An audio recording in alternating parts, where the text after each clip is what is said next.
And hi, welcome everybody to the Razorback Diamond Report with Dudley Dawson. I'm your host, Jason Pattyson. We're just waiting for Dudley to get in here in just a minute. Be sure to always check us out on hogville.net, YouTube Live. Always hit the subscribe button there on the bottom right-hand corner that you'll be able to find on any of our videos that we produce and put out on YouTube. Also, you can check out any of our content on hogville.net. Also on hogville.net, Facebook, and Twitter. So welcome everybody for jumping on with me today, and Dudley as well. We'll add him in here in just a second. If you have any comments, be sure to throw those on there, and we'll put those on air for you too as well, and kind of mill over those. And I want to thank everybody for jumping on with me today as we wait for Dudley.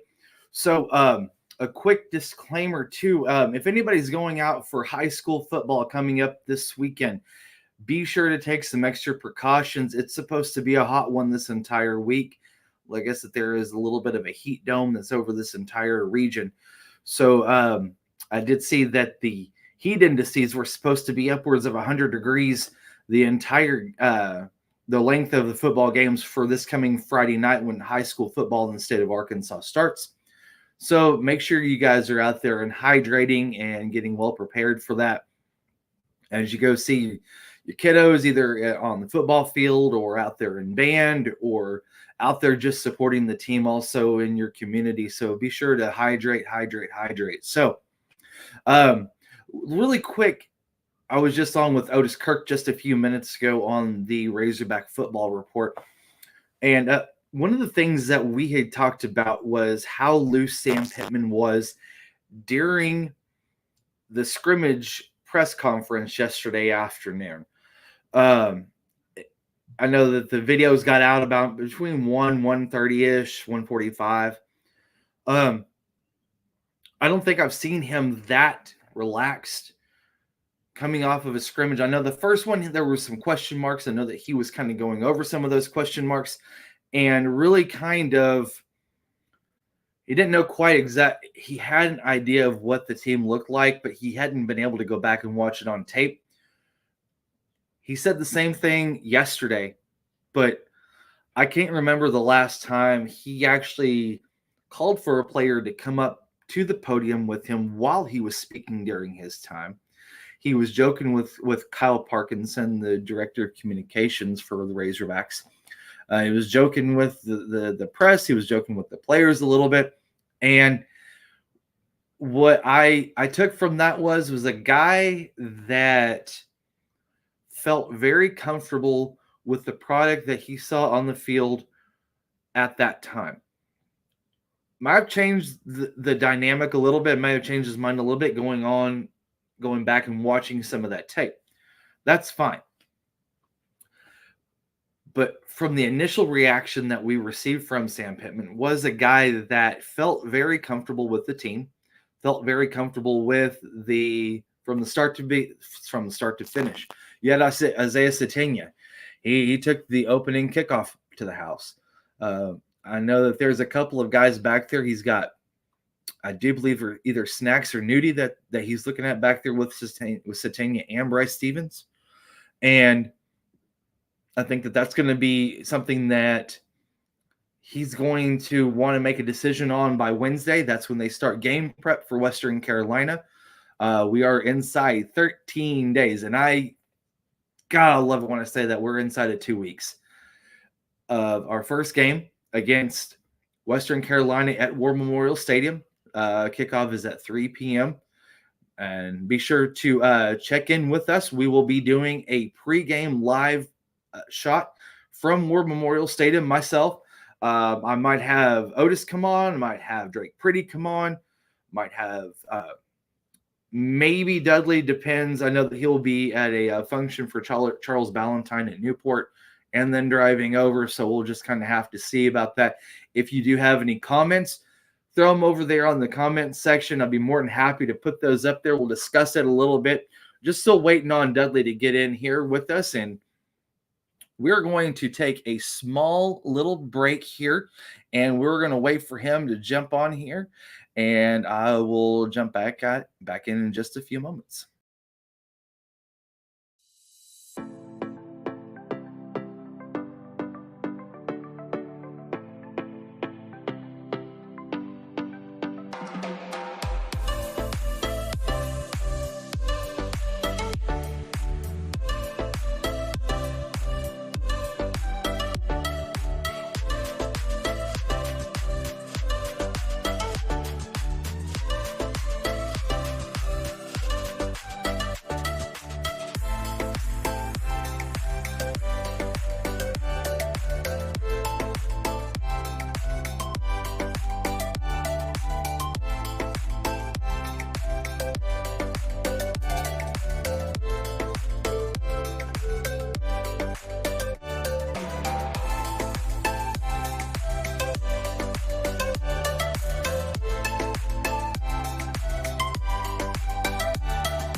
And thank you, everybody, for that quick break and still staying on with us. If you have any comments or questions, throw them up there in the comment section, and I'll get to those and put them on live for you here on hogville.net YouTube live. We're just waiting for Dudley to jump on. He had a commitment with Fearless Friday, and I wonder if that might have went just a little bit over, but needless to say, he will be on here very shortly. So let's talk a little bit about some women's basketball. Mike Neighbors and his team had went over to Europe. They came back as an unblemished record of 3-0. That first game kind of made some waves across the state where they had, I wouldn't say dominated, but thoroughly dominated the in Croatia All-Stars by a score of 124-12, which kind of blows my mind still to this day. But they also had took on a couple of other professional teams, one in Croatia, and then rounded out the trip in Greece, which I'm just going to say that going to Greece is great. That's a great trip no matter what. And I'm sure that the ladies really enjoyed being able to get out of the country, experience some culture, being able to play some basketball against somebody else other than themselves. And just got word from Dudley that he will be on in just a moment. So we'll be, I'll just hang out with me for just a little bit longer. So with the ladies going over to Europe, I think that's a great experience. I know that the men with Coach Musselman did the same thing. And last year, the trip is great in that it's a multi-layer thing where you get the experience of playing more as a professional during that trip because you don't have to worry about school. You don't have to worry about making study hall classes, any of that stuff. You're really a professional where you're just traveling, playing. And the ladies got to experience that too. And I think it's a great way for the staff and Mike Neighbors to be able to more of a litmus test of what they have on their roster from the beginning to the end of the bench. The first game was not so much of an indicator as the second and third games were. And when you have the roster turnover that Mike Neighbors has had over the offseason, he's able to get a little bit of understanding of what type of skill set these ladies bring to the table whenever they step on the court in October, whenever they start official practices. And then first game is against Louisiana Monroe on November 7th, and the time on that is still to be determined. And so we're still about 6 weeks away from, right around 6 weeks, from basketball really starting to fire up, because honestly, the month of October is a sports mecca for folks that just thoroughly love sports, because you have Major League Baseball playoffs going on. You have the NFL and the college in full swing as far as football goes. You've got basketball starting to fire up with college and professional too as well. And there is so much information out during those times. It just makes it just a great time of year for any sports enthusiast for that matter. So, let's go back a little bit to some softball for just a moment. I know that we've talked about with Courtney Deifel and DJ Gasso being added to the staff. That's something that really has Coach Yo is great, and I couldn't say anything but great things about Coach Yo. She was the heart and soul of that team, and she was loved by everybody. And it's hard to fill shoes with a person like Coach Yo. And you bring in DJ Gasso, and he hopes to be able to do that as well. I'm still working on trying to get him on as well. And so hopefully we'll have him on here in the next couple of weeks or so, looking to get also either one or both of the spring sport coaches, either Coach Deifel or Coach Van Horn, on with us as well. I know that they're going to be having fall ball come up in October, and so we'll be looking forward to that as well. So we'll got Dudley coming on here in just a second here, and we're going to go ahead and add him live on stream. Dudley, how you doing today, man? Doing good. Looking forward to August being close to being over. Get some high school football, games going, and then college. I guess there's a few college games this weekend, upcoming weekend. But I'm a guy who will turn 60 at the end of August, but I'm not a big fan of August. Practicing and nothing. You have your scrimmage games, but I like real games and excited to get those going. Most definitely. Kind of went over a little bit earlier too, and that folks need to be really careful when they go out for these high school games next weekend, because the heat indices are supposed to be well over 100 at the game time start, and they're supposed to carry through the entire game this weekend. And so I was throwing a warning out there, making sure that you're hydrating, you're staying cool, staying out of the sun as much as possible, because this humidity is really killer, man. Yeah, and if you're hydrating the right way, good for you. If you're hydrating the wrong way, don't get started too early. So going to go back to talk a little bit about some football and a little bit of women's basketball. I want to touch on those with you while we got you on. So yesterday, Sam Pittman really looked comfortable, more comfortable than I have seen him in a little while. He was joking with Kyle Parkinson. He was joking with the players in the back. Hell, he was even asking KJ questions while the press conference was going on. Have you seen that happen with Sam here in the last couple of years? Infrequently, I would say. I would think that, he is comfortable in his own skin as a head coach. He feels I think one of the big things is, other than Sam Mbake, he feels really good about getting through camp, at least to the point where you're entering school tomorrow, without any major injuries. That's always a big thing with coaches now. They barely hit, in these scrimmages and practices because they're so worried about it. But he's got 40 new players and there's 85. I'm sure he's excited to see what they're going to be like against Western Carolina, and how that's going to play itself out. They got an opportunity with those first 3 games to really get some momentum, and you better, because after then it gets busy. It gets tough. It does. And I was talking with Otis a little bit ago. He said these first 3 games are going to be very crucial on how Arkansas is able to improve from game 1 to game 2. And I also threw out there too that when BYU comes to town that 3rd week of the season, they've got a new quarterback, because Jaron Hall was taken in the draft by the Minnesota Vikings. And so now you've got an inexperienced quarterback on the road in front of a full house with a defense that's really got their ears pinned back. Yeah, and I think that's another reason that Coach Pittman is smiling. With all the transfer portal additions that they have, they appear to have hit really well on the defensive line. Trajan Jeffcoat being one of those that, really appears, like he's going to make an impact. You look at Landon Jackson, some of the other guys returning that should take a step forward now that they're all healthy and have a little bit more experience. But they really delved in on recruiting that defensive line, got those guys. The same way with the secondary, whether it be Snacks or any of the other guys they've added back there. You hope that nobody gets hurt back there during the season, but maybe if they do, they won't fall off like they did, last year when it was rough. And I do think one of the things, and I may have mentioned this before, Barry Odom, I think, did a great job while he was here, but I think it's great that they have new energy on defense right now. You can tell that from the players. They're excited about it. And they're clearly going to do their best to put more pressure on the quarterback. Yeah, they'll probably give up some big plays because of that, but they're going to have some plays that really, wreck the other team's offense because they're going to be more aggressive. And I think really, if there was any one question, right, about the Sam Pittman era so far, I think a lot of fans who come up to me and they would just like to see him go after the quarterback regardless of what happens. Yep, most definitely. I know they got that crawl there at the bottom. With the Razorbacks, I really think that they've got the best depth at every level on the defense, first, second, third level that they've had in the last 10 years.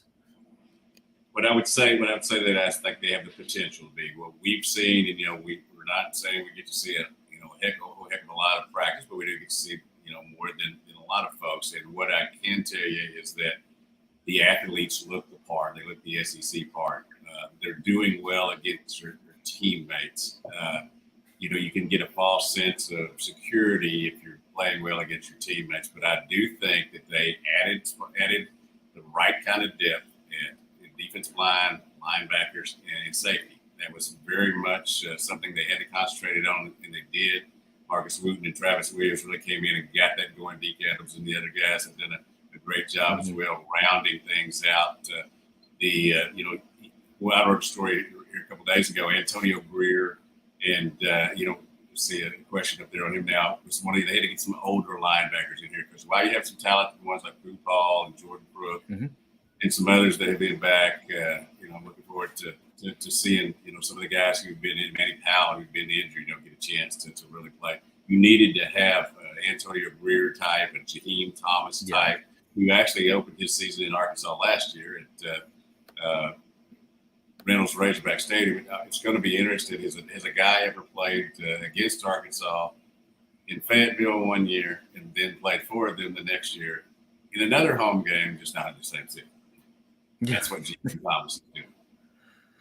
Yeah, and that's kind of interesting too, because we also had, and one of the things that came out in the press conference on Friday was that Thomas also had played basketball with transfer Davenport from Cincinnati. They've known each other since high school, and I thought that was kind of an interesting, I guess, a little nuance to that came out in the press conference.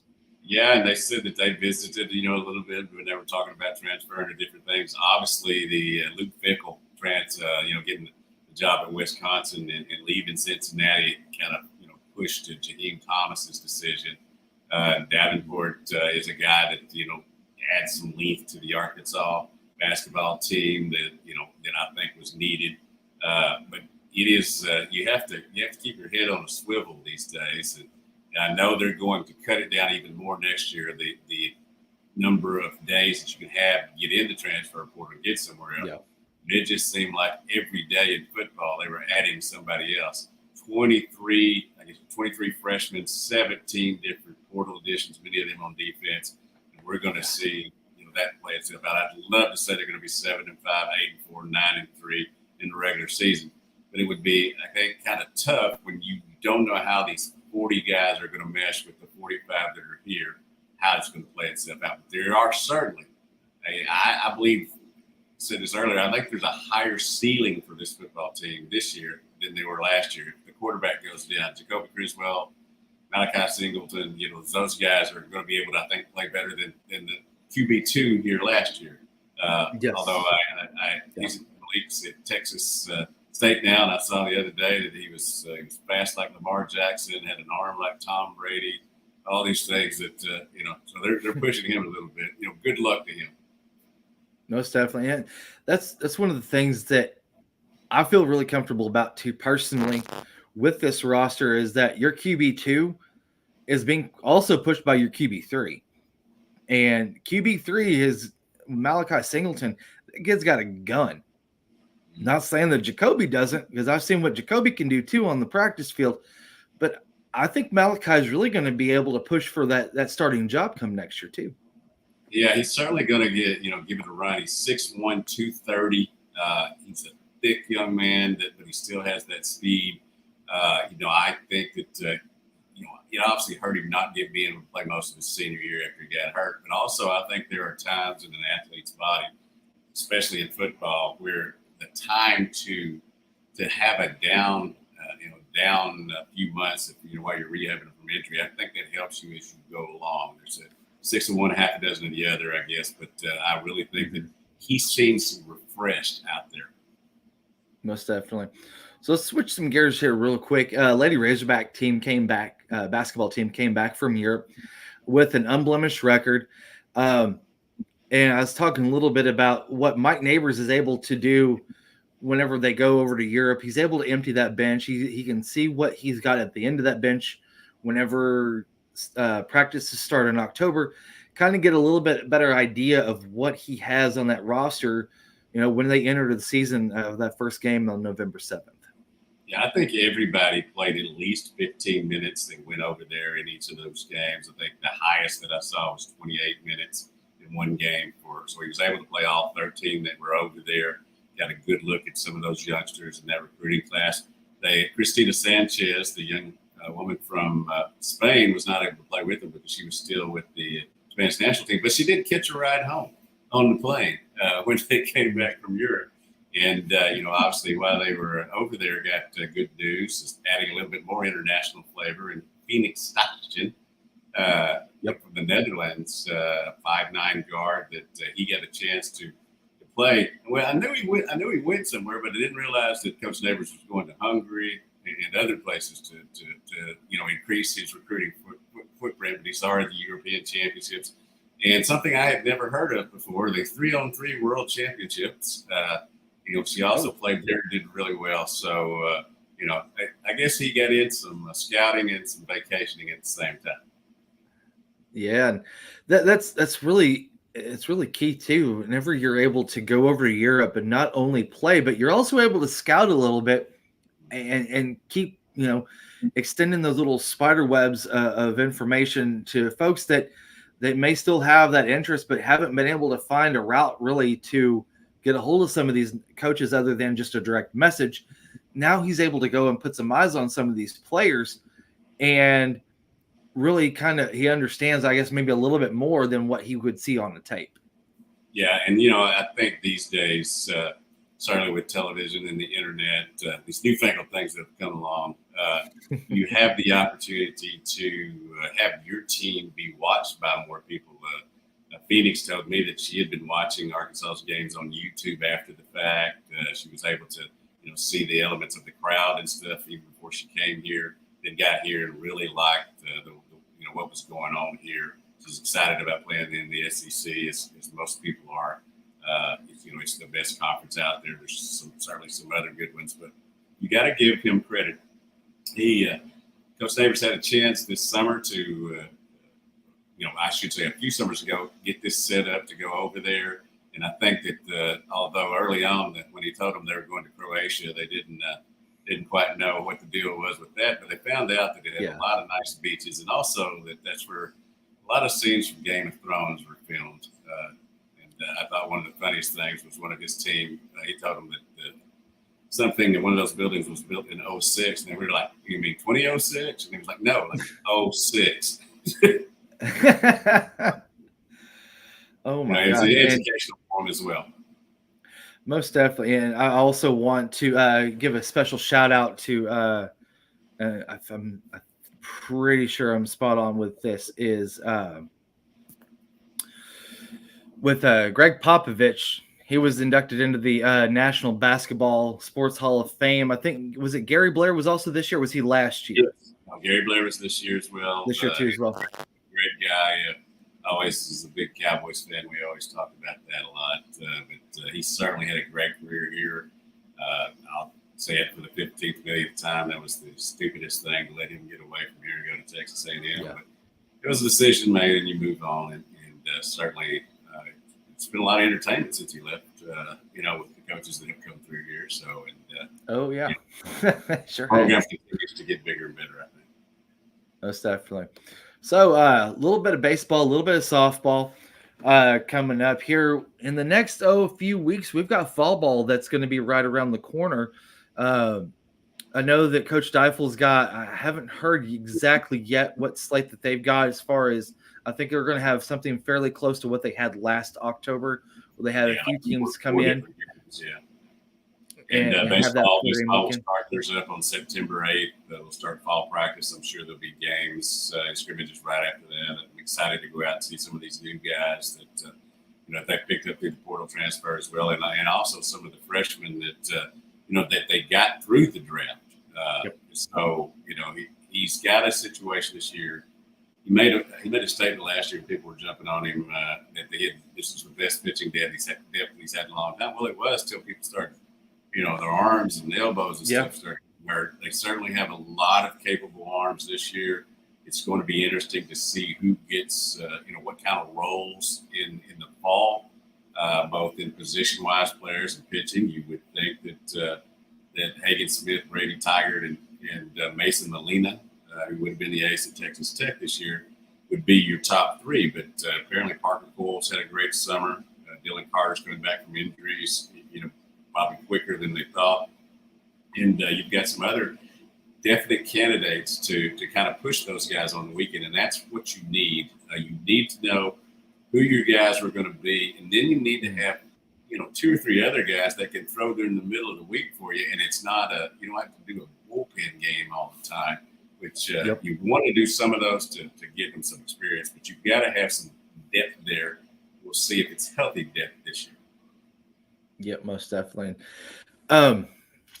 I did see where Hannah Gamble, I know that she was representing Team USA, and one of the things that really kind of stuck out to me, and I was reading a piece on her, was that she said, once I saw the USA on my jersey, that's when it really hit me that I wasn't representing, the town of Greenbrier or Arkansas. She was representing all 50 states, and she said that's whenever that full circle moment kind of hit me.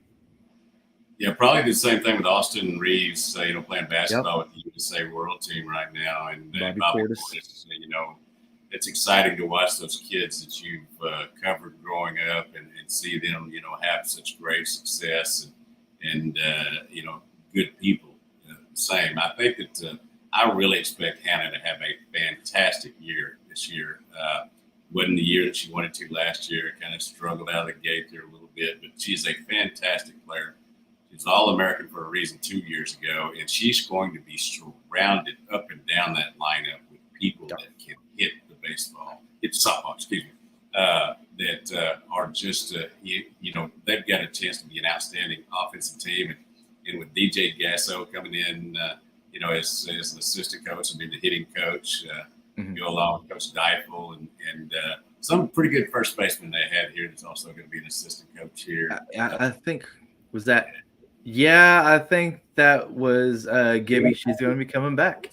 Perfect home run thing. 4-run, 3-run, 2-run, and solo home run. I mean, she's a heck of a player. It's going to be good to have her back here. And I know that a lot of the there's still some teammates she had around that will be on the team. Not many, but I know that a lot of those youngsters really look up to her. That we're following. Kids from Arkansas were following her when she was here. Yep, most definitely. And so towards the end of this, Dudley, we talked a little bit about this with Otis too. The Razorback family has experienced some tragic losses here of recent, and unfortunately, it seems like the hit keeps on just nailing us. Monday, we had the passing of Alex Collins. Well, it was Sunday, and the news broke on Monday, and then you just kind of wonder what more could this entire fan base really kind of take. Yeah, and you look at those different situations, whether it be Charles Valentine, the football guys, Alex Collins and others. Thankfully, Peyton Hillis didn't join that list. He came close to it, obviously, and I know he feels very fortunate.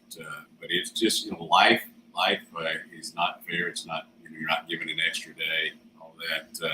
You have to think about what you're doing each day, and tragic the way some of these things have happened. But you do have the opportunity to look back on, and I think everybody will agree that the young men who have passed away.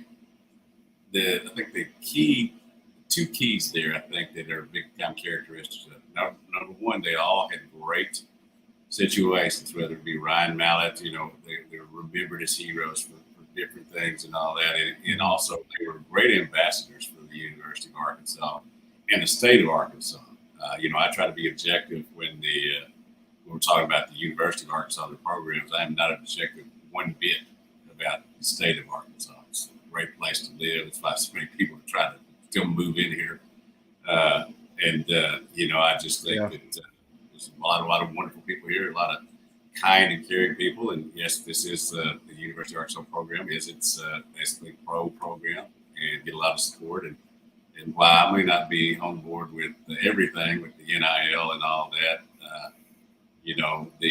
got to get some more regulations, then I am happy that the players are getting to do that. And I think that we're going to continue to see support from the Razorback fan base, because Arkansas has been fortunate to, while it has had some incidents over the year, they've recruited probably the vast majority of athletes who have been up here have been character men and women, and have represented the university and the state great.